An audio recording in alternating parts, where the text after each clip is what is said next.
बघा चला question number 19 चा काल संपला. आज बघायचा क्वेश्चन नंबर 20 नंबरचा क्वेश्चन आहे. Find the coordinate of the centre of the circle passing through the points P, Q and R. Find the coordinate. Find the coordinate. Find the coordinate of the center of circle. Of the center of circle. एक circle आहे आणि त्या सर्कलच्या सेंटरचा coordinate काढायला आपल्याला. समजा हा सर्कल आहे, कोणत्या पॉइंट मधून पास झालेला म्हटलंय पी क्यू आर. याचा सेंटर समजा ओ असेल तर इथं पी कन्सिडर करणार आपण, इकडं क्यू कन्सिडर करूया आणि इकडं आर कन्सिडर. हा पी आहे, क्यू आहे आणि आर आहे. याचा सेंटर समजा ओ आहे असं करूया. Find the coordinate of O. O चे कोऑर्डिनेट काढायचे, ठीक नाही. मग आपल्याला पी चे, क्यू चे आणि आर चे कोऑर्डिनेट आहेत आणि याच्यातून गेलेला सर्कल आहे म्हणतात. Find the coordinate of the centre of circle. तो सर्कलचा जो सेंटर आहे त्याचे कोऑर्डिनेट काढायचे, ठीक नाही. मग पी चे कोऑर्डिनेट काय आहेत बघा. पी चे कोऑर्डिनेट आहे 6 -6, क्यू 3 -7 and R 3 3. मग आपल्याला याच्यामध्ये find the coordinate of the centre of circle या ठिकाणी याचे कोऑर्डिनेट काढायचे. पण मला सांगा कसं सॉल्व्ह करावं लागेल आपल्याला. आपण काय करणार, OP, OQ and OR is the radius of same circle and by distance formula म्हणजे OP चा distance is equal to OQ distance. याच्यानुसार फर्स्ट इक्वेशन भेटणार. त्यानंतर OQ चा distance is equal to OR चा डिस्टन्स इक्वल होणार आहे. म्हणजे सायमल्टेनियस इक्वेशन होईल. Linear equation in two variable याच्यानुसार आपल्याला सॉल्व्ह होईल, ठीक आहे. फर्स्ट इक्वेशन आणि सेकंड इक्वेशन. मग याला आपण असं म्हणूया, let O is center of the circle and coordinate of point O are x and y.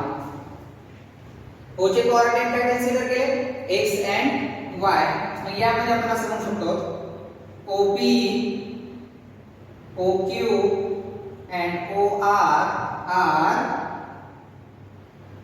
radius of same circle. Radius of same circle. Radius of same circle. मग या ठिकाणी radius of same circle म्हणजे distance equal दाखवावा लागेल bye distance formula. By distance formula. Distance formula काय होईल मग, OP square is equal to OQ square is equal to OR square. Radius of same circle. Radius of same circle by distance is equal.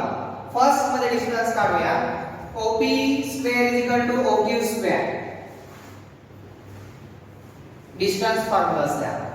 मग आता या ठिकाणी O चे coordinate x y, P चे coordinate काय आहे 6 -6. परत O चे कोऑर्डिनेट x y आणि R चे coordinate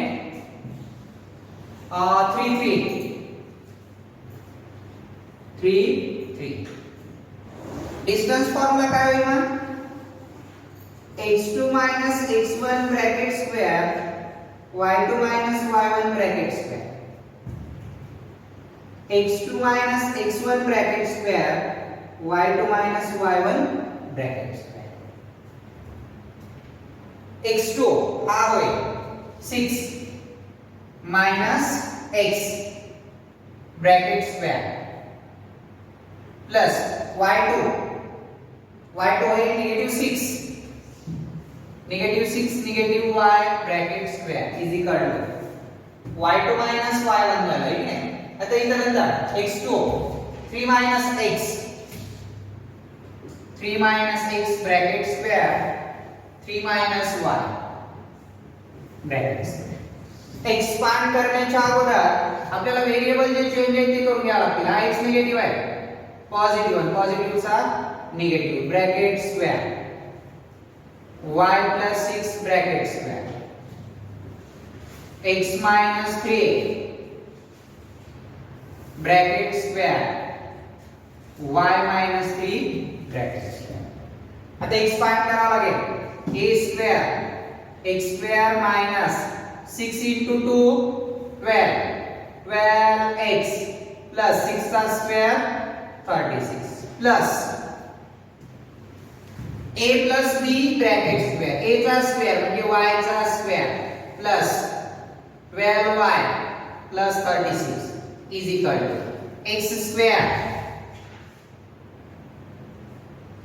minus 6x plus 9 plus y square plus 6y plus 9.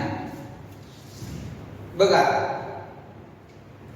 काय एलिमिनेट होणार हा x square y square y square. आता हा x स्क्वेअर पॉझिटिव्ह आहे इकडे आल्यावर काय होईल निगेटिव्ह. हा y स्क्वेअर पॉझिटिव्ह आहे तो पण इकडे आल्यावर काय होईल निगेटिव्ह. आता एक मिनिट बघा हा निगेटिव्ह 12x हा निगेटिव्ह 6x आहे तो इकडे आल्यावर पॉझिटिव्ह 6x झाला. 12y हा 6y पॉझिटिव्ह आहे इकडे निगेटिव्ह आहे इकडे आल्यावर पॉझिटिव्ह झाला 6y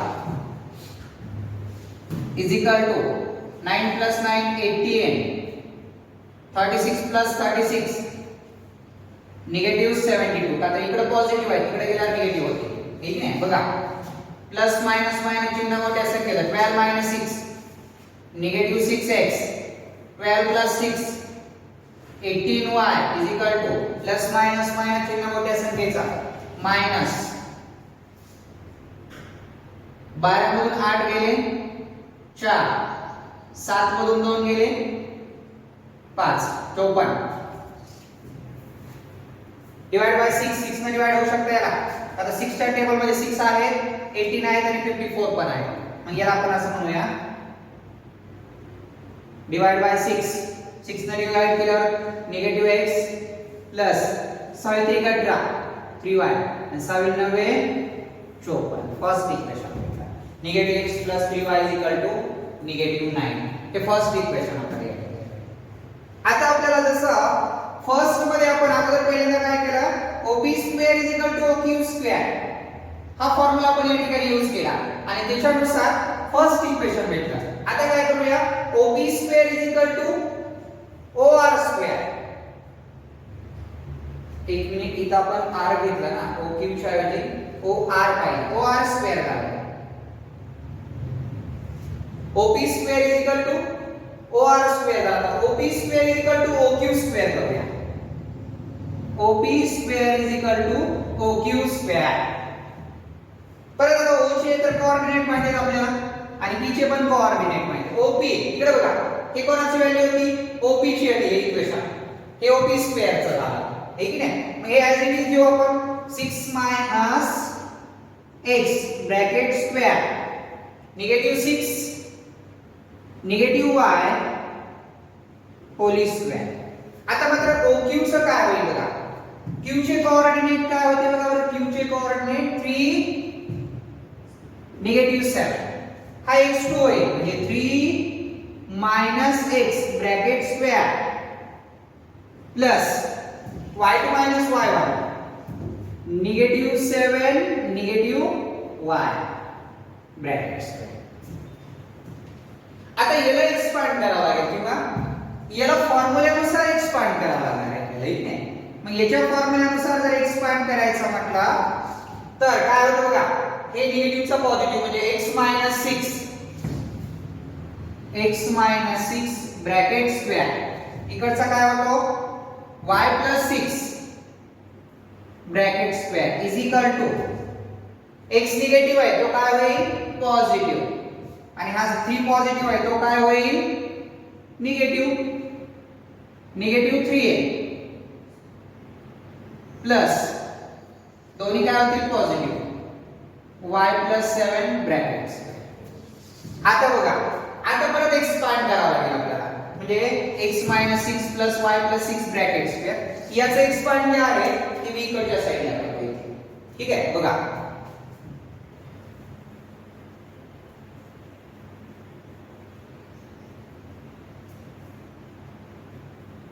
काय होतं इक्वेशन तिकडचं x - 6 bracket square plus y + 6 bracket square is equal to x - 3 bracket square y + 7 whole square bracket square. हा एक्सपांड होईल x square minus 6 2 12 12x plus b चा स्क्वेअर म्हणजे 6 चा स्क्वेअर 36 a स्क्वेअर म्हणजे y square plus 2ab 2 * 6 12 12 y plus 36 is equal to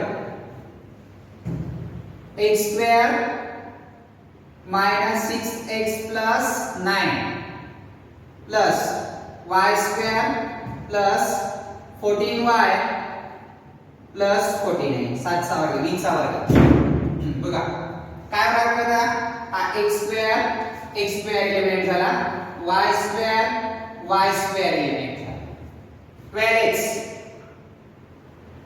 आणि इकडचा -6x आहे तो इकडे आल्यावर पॉझिटिव्ह 6x प्लस 12y हा इकडचा 14y पॉझिटिव्ह आहे इकडे आल्यावर निगेटिव्ह होईल negative 14y is equal to 49 plus 9 58 हा 36 प्लस 36 72 निगेटिव्ह होती इकडे 72. हा बघा काय होणार 18x प्लस मायनस चिन्ह मोठ्या संख्येचा 2y is equal two plus minus चिन्ह मोठ्या संख्येचा 12 मधून 8 गेले 4 14 राहिले. आता याला डिवाइड होईल 18 2 आणि 14 डिवाइड बाय काय केलं 2 सिम्प्लिफाय होईल या ठिकाणी डिवाइड बाय 2 केलं कारण इथे y सोबत 3 आहे divide by 2 9x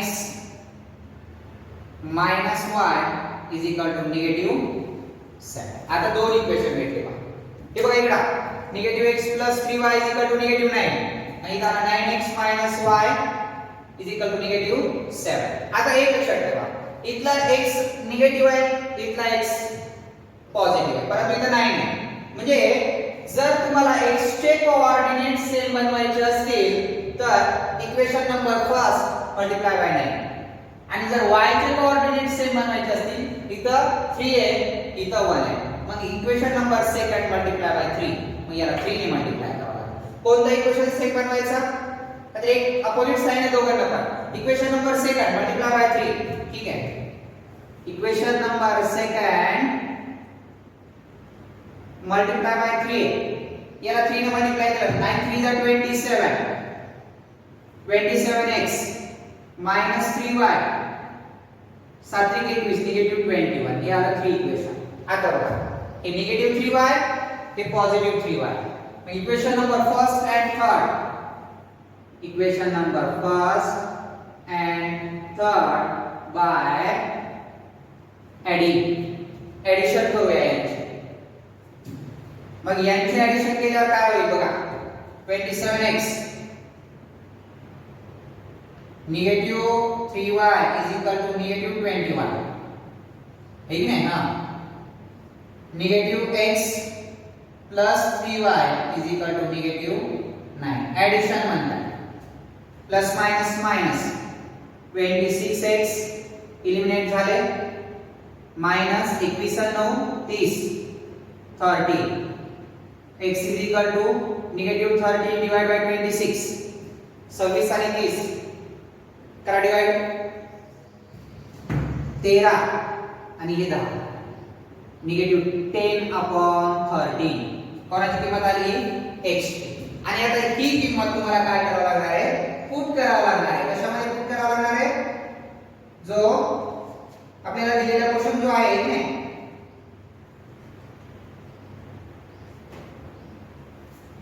find the coordinate म्हटलंय इथे बघा पहिला इक्वेशन काय भेटला निगेटिव्ह x + 3y निगेटिव्ह 9 आणि हा काय भेटला negative 9x negative y negative 7 coordinate आपल्याला o चे कोऑर्डिनेट काढायचे ना मग 30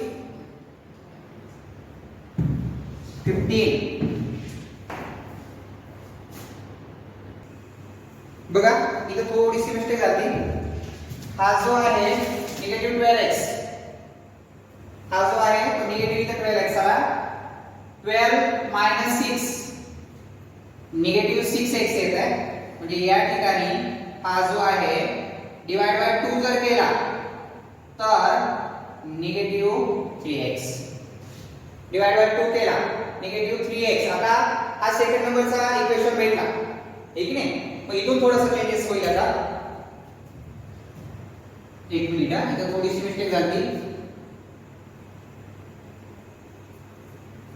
बघा हे सेकंड नंबरचं इक्वेशन आहे हे फर्स्ट नंबरचं इक्वेशन आहे मग या ठिकाणी निगेटिव्ह 3 आहे ठीक आहे डिवाइड बाय 2 केला प्लस मायनस मायनस चिन्ह मोठ्या संख्येचा 12 मधून 6 गेले -6 plus minus minus plus minus minus divide by 2 केला 2 3 6 2 1 2 आणि 2 7 14 आता बघा या ठिकाणी निगेटिव्ह 1y आहे इथं पॉझिटिव्ह 3y तर अपोजिट साइन घेतले तर ऍडिशन होते मग equation number second multiply by 3 second multiply by 3 3 3 जा 9 negative 9x negative 3y negative 21 ह्या इक्वेशन नंबर 3 आता काय करता येईल की या ठिकाणी equation number first and third equation first and third by काय करावं लागेल ऍडिशन की सबट्रॅक्शन बघा हा 3y निगेटिव्ह आहे तो 3y पॉझिटिव्ह आहे अपोजिट साइन आल्यावर ऍडिशन असेल बाय ऍडिंग मग ऍडिशन केल्यावर काय होतं बघा ऍडिशन केल्यावर काय होतं negative 9x negative 3y negative 21 negative x positive 3y is equal to negative 9 3y 3y cancel minus minus plus चिन्ह माइनस चा -10x -30 माइनस माइनस प्लस होता negative negative positive x is equal to 30 divide by 10 x is equal to किती आलं 3 आता x is equal to 3 भेटलाय x is equal to 3 put in equation first मध्ये किंवा second मध्ये put करा x is equal to किती आलं 3 म्हणजे negative 3a plus 3y is equal to negative 9 हे निगेटिव्ह आहे पुढे गेल्यावर काय होतील positive negative 9 plus 3 y is equal to बघा काय होणार प्लस मायनस मायनस चिन्ह मोठ्या संख्येचा 9 मधून 3 गेले -6 होईल हे 3 आहे 3 इंटू आहे पुढे गेले टॉप मध्ये निगेटिव्ह 6 डिवाइड बाय 3 निगेटिव्ह 2 म्हणजे काय कोऑर्डिनेट भेटले जे कोऑर्डिनेट जे आहेत x is equal to 3 and y is equal to negative 2 ठीक आहे मग आपण त्याला समजू शकतो लिहिताना उत्तर जे आहे शेवटी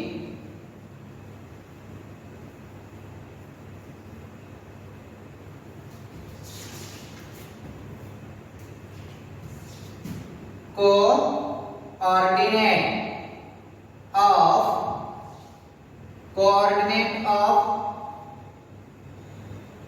center of circle are 3 negative 3 and negative 2 हे जे कोऑर्डिनेट आहेत ते या ठिकाणी भेटतात ठीक आहे सेंटरला 3 and negative हा x is equal to 3 put केला फर्स्ट इक्वेशन मध्ये किंवा सेकंड इक्वेशन मध्ये ठेवा उत्तर तेच येतं ठीक आहे या स्वरूपामध्ये हा 20 नंबरचा क्वेश्चन होता. आता याच्यानंतरचा जो 21 चा जो क्वेश्चन आहे आपला, ठीक आहे ना, 21 नंबरचा जो क्वेश्चन आहे तो आपण आता बघूया.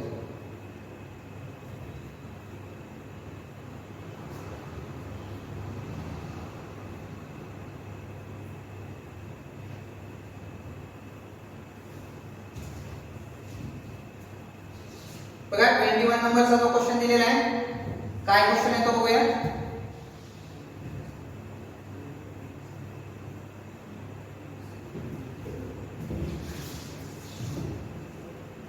Find the possible pair of coordinate of fourth vertex D of the parallelogram is 3 of its vertex are. 3 vertex दिले. Question number 21.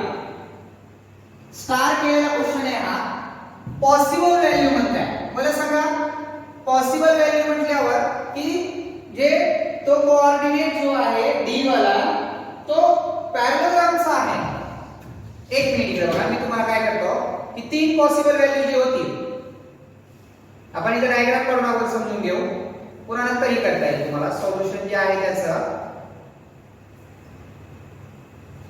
ते सोल्युशन आपण नंतर बघू कसं काय म्हणजे फाइंड करायचं, पण अगोदर समजून घेऊ क्वेश्चन. एक आहे पॅरॅललोग्राम,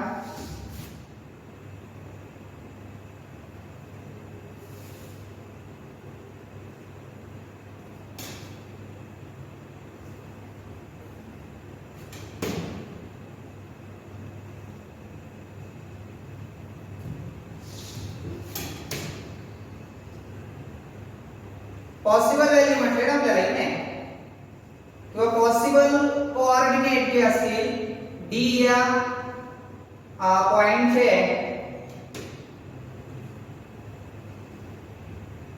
आता एक बघा आपल्याला त्यांनी नाव दिलंय ABCD, ठीक आहे, जो find the possible pair of coordinate of fourth vertex D of the parallelogram if 3 of its vertex are A B C. ABC clear. मी काय करतो A B C D समजा असं कन्सिडर, हे त्याचे डायगोनल कन्सिडर केले पॅरॅललोग्राम.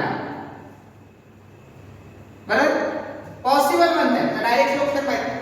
आता मला सांगा हा A आणि D का डायगोनल झाला. आता मी काय करतो इथं A, ठीक आहे, त्यानंतर जो B आहे तो आपण इथे घेतला होता, ठीक आहे. मग काय करतो मी A B इकडे देतो, किंवा A B D C A B D C. आता एक मिनिट बघा, हे कसं ओळखायचं. डायगोनल B सोबत कोणता आला D. आता D हा B सोडून दुसऱ्या दोघांसोबत पाहिजे. मग आता D कोणासोबत आला A सोबत. आता अजून एक D राहिला, D कोणासोबत आला पाहिजे आता D C सोबत आला पाहिजे. मग असं म्हणतो मी A D B C. बघा C D सोबत आला, म्हणजे हे 3 पॉसिबिलिटीज होऊ शकतात. किंवा 3 पॉसिबिलिटी कशा असतील D व्हर्टेक्सच्या. पहिले तर आपण दाखवलं ABCD डायगोनल सोबत तो B सोबत आला, BD डायगोनल झाला. पुन्हा आता B D च्या ऐवजी AD डायगोनल तयार झाला आणि पुन्हा CD डायगोनल तयार झाला. म्हणजे याच्यानुसार पॉसिबल व्हॅल्यू नुसार किंवा पॉसिबल कोऑर्डिनेट, ठीक आहे, पॉसिबल पेयर ऑफ कोऑर्डिनेट्स. मग मला सांगा हा which type of quadrilateral parallelogram. पॅरॅललोग्रामचे रूल काय. पॅरॅललोग्राम आपल्याला शोधेट करायचा असेल तर पॅरॅललोग्राम शोधेट करताना आपण स्लोप नुसार स्लोप सॉल्व करू शकतो, शोधेट करू शकतो.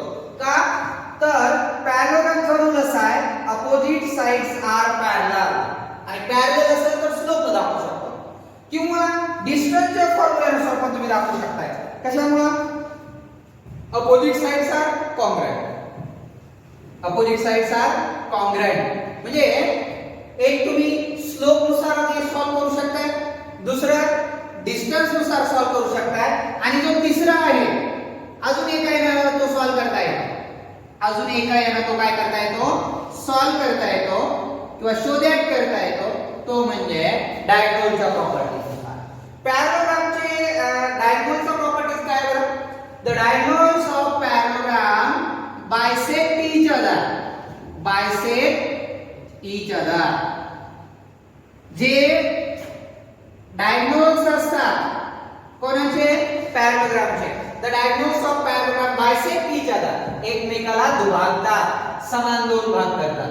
मग समान दोन भाग जर करत असतील तर आपण या ठिकाणी मिड पॉइंट फॉर्म्युलाला सॉल्व करू शकतो. म्हणजे इथं पहिला फॉर्म्युला कोणता वापरू शकता तुम्ही? Distance formula. याने देखील तुम्ही त्याला काय करू शकताय? सॉल्व करू शकता. दुसरी मेथड आहे स्लोप. स्लोप ऑफ लाइन या फॉर्म्युलाने देखील तुम्ही सॉल्व करू शकता. कसं स्लोप नुसार याचा एक स्लोप आणि याचा एक स्लोप काढणार, दोघांचा स्लोप इक्वल आला मग याचे d चे जे कोऑर्डिनेट आहेत एक इक्वेशन भेटणार. पुन्हा काय करणार? याचा स्लोप आणि याचा स्लोप काढणार, पुन्हा सेकंड इक्वेशन भेटतं आणि दोन्ही इक्वेशनला सायमल्टेनियस इक्वेशन नुसार एलिमिनेट करून तुम्ही काय करू शकता? x आणि y च्या किमती काढू शकता. किंवा तिसरा जो आहे तो कोणता? Mid point formula. या तिन्हीपैकी कोणत्याही फॉर्म्युलानं हा क्वेश्चन तुम्ही सॉल्व करू शकता. जर डिस्टन्स फॉर्म्युला वापरला तर AD आणि BC या दोघांचं डिस्टन्स पहिल्यांदा घेणार, त्यानंतर त्याच्यानुसार फर्स्ट इक्वेशन भेटणार, नंतर AB आणि DC यांचा डिस्टन्स काढणार, त्याच्यानुसार सेकंड इक्वेशन भेटणार आणि दोन्ही इक्वेशनला एलिमिनेशन करून तुम्ही x आणि y ची किमती काढू शकता. किंवा स्लोप ऑफ लाइन. जर तुम्हाला स्लोपचा फॉर्म्युला वापरायचा असेल तर AD आणि BC चा स्लोप याच्यानुसार एक इक्वेशन भेटणार, AB आणि CD चा स्लोप याच्यानुसार सेकंड इक्वेशन भेटणार. जर तुम्हाला मिड पॉइंट फॉर्म्युल्यानुसार जर काढायचा असेल तर BD याचा मिड पॉइंट फॉर्म्युल्यानुसार काढल्यावर फर्स्ट इक्वेशन भेटणार आणि AC याच्या मिड पॉइंटच्या फॉर्म्युल्यानुसार तुम्ही सॉल्व केल्यावर सेकंड इक्वेशन भेटणार. आणि त्याच्यानुसार तुम्ही काय करू शकता की या ठिकाणी जो d च्या ज्या किमती आहेत ठीक आहे त्या किमती तुम्ही काय करू शकता? सॉल्व करू शकता. मग आता तुम्हाला कोणता तिन्हीपैकी इझी वाटतो त्याच्यानुसार तुम्ही त्या ठिकाणी काय करू शकता? सॉल्व करू शकता बाय मिड पॉइंट फॉर्म्युला. ठीक आहे. मग मला सांगा यापैकी डिस्टन्स फॉर्म्युला वापरा, स्लोपचा वापरा किंवा मिड पॉइंट फॉर्म्युला. म्हणजे तीन तुम्हाला सॉल्व करून दाखवावं लागते. पॉसिबल म्हटले त्यांनी, बरोबर आहे नाही? बघा काय म्हटलंय? Find the possible pairs. मग पॉसिबल पेयर म्हटल्यावर या ठिकाणी तुम्हाला मिनिमम दोन तर काढावं लागतील. दोन तर तुम्हाला या ठिकाणी पेयर्स काढावंच लागतील, फर्स्ट आणि सेकंड दोघांच्या अनुसार. ठीक आहे. म्हणजे या ठिकाणी मग तुम्ही डिस्टन्स फॉर्म्युला वापरा किंवा स्लोपचा वापरा किंवा मिड पॉइंटचा फॉर्म्युला. कोणता वापरायचा? पहिला वापरायचा डिस्टन्स फॉर्म्युला. ठीक आहे. डिस्टन्स फॉर्म्युला वापरायचा तर डिस्टन्स फॉर्म्युला वापरायचा, काही अडचण नाही. बघा क्वेश्चन नंबर 21. ओके. त्यामध्ये आता जे फर्स्ट कंडिशन आहे, फर्स्ट कंडिशन म्हणजे इथे डायग्राम दाखवली किंवा डायग्राम नुसार एक्सप्लेन करावा. ओके. डायग्राम दाखवल्याच्या नुसार मग काय येईल? Quadrilateral ABCD is a parallelogram. Coordinate of A, B चे कोऑर्डिनेट काय? 17 नाही सॉरी 5 6. B चे कोऑर्डिनेट 1 निगेटिव्ह 2. C चे कोऑर्डिनेट 3 निगेटिव्ह 2 आणि D चे कोऑर्डिनेट x आणि y कन्सिडर. जो पहिले याच्यानुसार असेल first condition by first condition. हे जे फर्स्ट कंडिशन दाखवली पहिली, D चं लोकेशन इथं आहे त्याच्यानुसार, बरोबर आहे? हा बघा. किंवा तुम्ही सेकंड कंडिशन ही फिगर पुन्हा नंतर ही फिगर. आता अगोदर काय करूया या ठिकाणी by distance formula. By distance formula. By distance formula म्हटल्यावर distance of AD, distance of AD is equal to distance of BC. या दोघांचे डिस्टन्स इक्वल आहे. का डिस्टन्स इक्वल असतं या ठिकाणी? तर आपल्याला अपोजिट साइड्स, ठीक आहे, opposite sides are congruent. Opposite sides of parallelogram are congruent. वाटतं लिहा, प्रॉपर्टीज लिहा. opposite side of parallelogram are congruent. AD आणि BC या दोघांचा डिस्टन्स इक्वल येणार आहे, ठीक आहे. मग या दोघांचा डिस्टन्स इक्वल येणार म्हणजे distance of AD in square root A चे कोऑर्डिनेट x2 x1, ठीक आहे, आणि y2 y1. मग वाटतं A चे कोऑर्डिनेट या ठिकाणी लिहावर A चे कोऑर्डिनेट आहेत 5 6 d x1. परत B चे कोऑर्डिनेट 1 -2 आणि C चे coordinate 3 -2.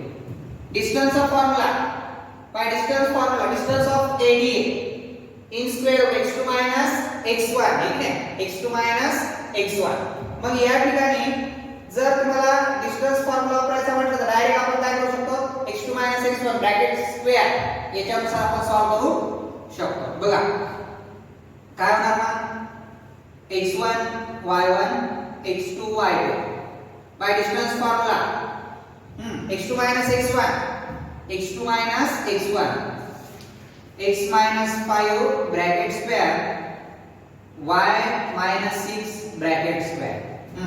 x2 x1 x2 x1 3 minus 1 bracket square plus y2 y1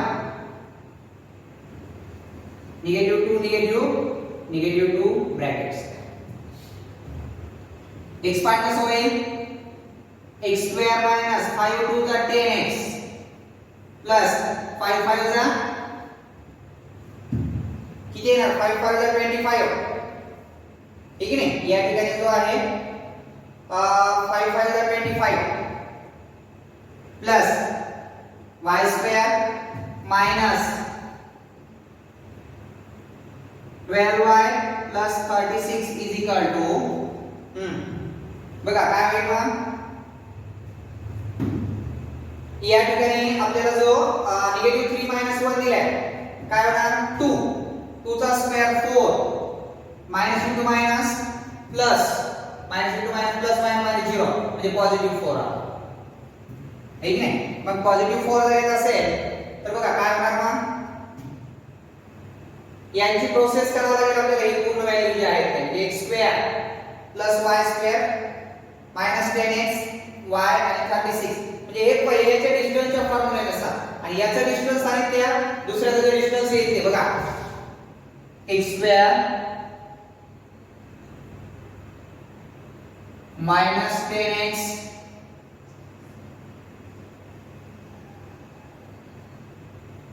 plus y square -12y is equal to किंवा इज इक्वल टू 0 करू आपण याला.